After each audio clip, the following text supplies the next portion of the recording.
गई है। लेकिन इस बीच जो मिडिल क्लास व्यक्ति उम्मीद लगाकर बैठा था कि क्या ये चुनावी वर्ष जब है तो और चुनावी बजट की बात हो रही है तो क्या इनकम टैक्स स्लैब बदलेंगे, तो जाहिर बात है वो खुशी यहां से आज जरूर मिली है। और आयकर में अब जो 5 लाख रुपए तक की छूट थी उसको बढ़ाकर 7 लाख रुपए कर दिया गया है।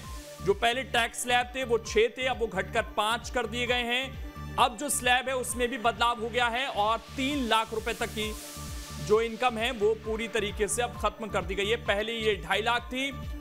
तो ये बड़ी खबर इस वक्त आपको बता रहे हैं। जो सबसे अंत में ऐलान हुआ, सबसे बड़ा ऐलान हुआ वो टैक्स स्लैब को लेकर ही था।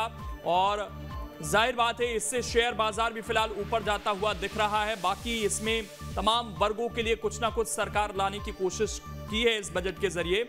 और खिलौने, साइकिल, ऑटोमोबाइल ये सस्ते होंगे, इलेक्ट्रिक वाहन सस्ते होंगे, सिगरेट महंगी हो जाएगी। इसके अलावा स्किल इंडिया इंटरनेशनल सेंटर स्थापित किए जाएंगे। पहचान पत्र के तौर पर पैन को मान्यता दी गई है। तो ये आम लोगों के लिए एक बड़ी खबर है।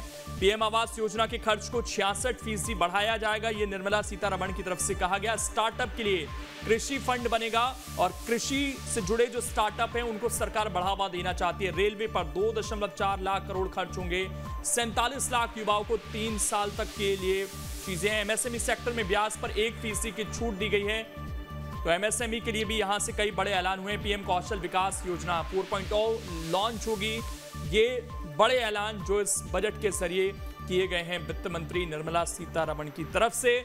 और सबसे बड़ी बात तो ये कि आयकर में बड़ी छूट फिलहाल सरकार की तरफ से दी गई है और 7 लाख रुपए तक की जो आय है उस पर अब कोई टैक्स सरकार नहीं लेगी। ये बड़ा ऐलान वित्त मंत्री निर्मला सीतारमण की तरफ से हुआ है। तो कह सकते हैं कि अभी इसका हालांकि विश्लेषण होगा और विश्लेषण के बाद बहुत सारी चीजें निकलकर सामने आएंगी। लेकिन मोटा मोटी चीज जो आम लोग देखते हैं और जो सैलरीड क्लास नजर लगाकर बैठा था उसके लिए तो कम से कम बड़ी खबर है कि 1 अप्रैल के बाद से जो इनकम टैक्स का स्लैब है वो बदलने वाला है और अब 3 लाख रुपए तक की जो आय है वो पूरी तरीके से टैक्स फ्री हो जाएगी। और क्या कुछ बड़ी बातें रही इस बजट की वो आपको बताते हैं। मेरी सहयोगी अस्मिता इस वक्त जुड़ गई हैं। अस्मिता, बताइए क्या बड़ी बात है इस बजट की?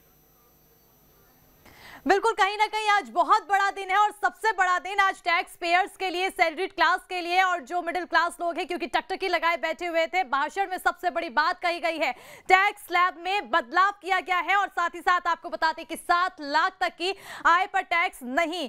देखिए, अब 7 लाख तक की आय पर टैक्स नहीं लगेगा और इसके अलावा आयकर छूट 5 लाख से बढ़ाकर 7 लाख कर दिया गया है और 15 लाख से ऊपर आय पर 30% का टैक्स लगेगा। तो ये कहीं ना कहीं बहुत बड़ी खबर है। और आज जो बजट पर जिस पर नजर बनी हुई थी, देखिए 9 लाख की आय पर 45,000 टैक्स भरना होगा। और देखिए, देश में प्रति व्यक्ति आय दोगुनी हुई है। प्रति व्यक्ति आय 1,97,000 रुपए हुई है। इसके अलावा देखिए, पीएम सुरक्षा योजना 44 करोड़ लोगों को लाभ। इसके अलावा पीएम आवास योजना का फंड बढ़ाया गया है और साथ ही साथ देखिए, गरीबों की जमानत का पैसा भी सरकार देगी। ये बड़े फैसले, बड़ी बातें आज के बजट में की गई है। 47 करोड़ 8 लाख जनधन खाते खोले गए हैं और साथ ही साथ देखिए 2022 में 1 करोड़ 24 लाख के यूपीआई लेन देन हुए।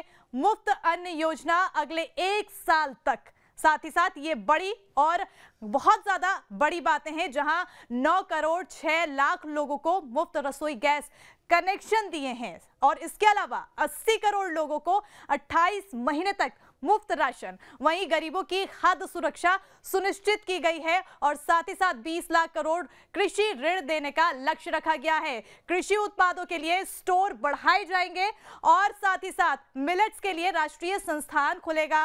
किसानों को डिजिटल ट्रेनिंग मिलेगी। मछुआरों के लिए भी यहां पर बातें रखी गई है। स्पेशल पैकेज मछुआरों के लिए, मछली पालन योजना। तो वहीं आपको बताते चले कि अगर बात आगे की जाए नर्सिंग कॉलेज की, तो नर्सिंग कॉलेज के लिए भी देखिए 157 नर्सिंग कॉलेज खोले जाएंगे। उधर स्वदेशी दवाओं पर भी विशेष जोर है, जहां पर स्वास्थ्य उपकरणों में बड़े निवेश किए गए हैं। 2047 तक एनीमिया फ्री भारत होगा, ये बड़ा लक्ष्य रखा गया है। और साथ ही साथ देखिए 80 करोड़ लोगों को मुफ्त राशन कि कहीं ना कहीं मुफ्त राशन की भी जो बातें कही हैं बहुत बड़ी बातें हैं। मेन होल की सफाई मशीनों से होगी, सहकारी बैंक डिजिटल बनाए जाएंगे, टीचर्स ट्रेनिंग के लिए संस्थान खोले जाएंगे। इसके अलावा देखिए आदिवासियों के लिए 15,000 करोड़ हैं और साथ ही साथ तकनीकी आधारित अर्थव्यवस्था पर जोर रहेगा। तो वहीं निवेश के लिए देश में अनुकूल माहौल है।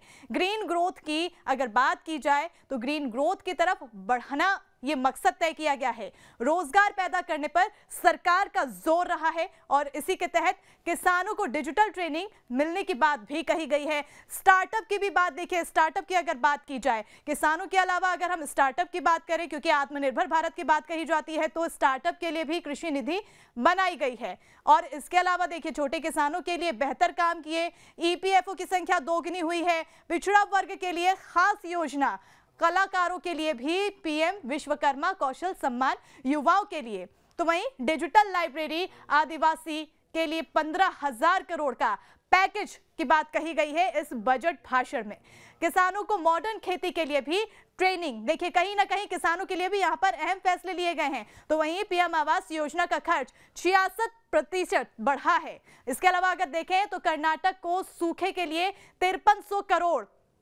तो देखिए कई बड़ी बातें हैं। और उसके अलावा 1 साल तक किसानों को लोन में छूट जारी रहेगी। 50 नए हवाई अड्डे बनाए जाएंगे। तो देखिए हवाई अड्डों के लिए भी है। तो अगर रेलवे की बात की जाए तो रेलवे की नई योजनाओं के लिए 75 करोड़ तय किया गया है। तो वहीं रेलवे पर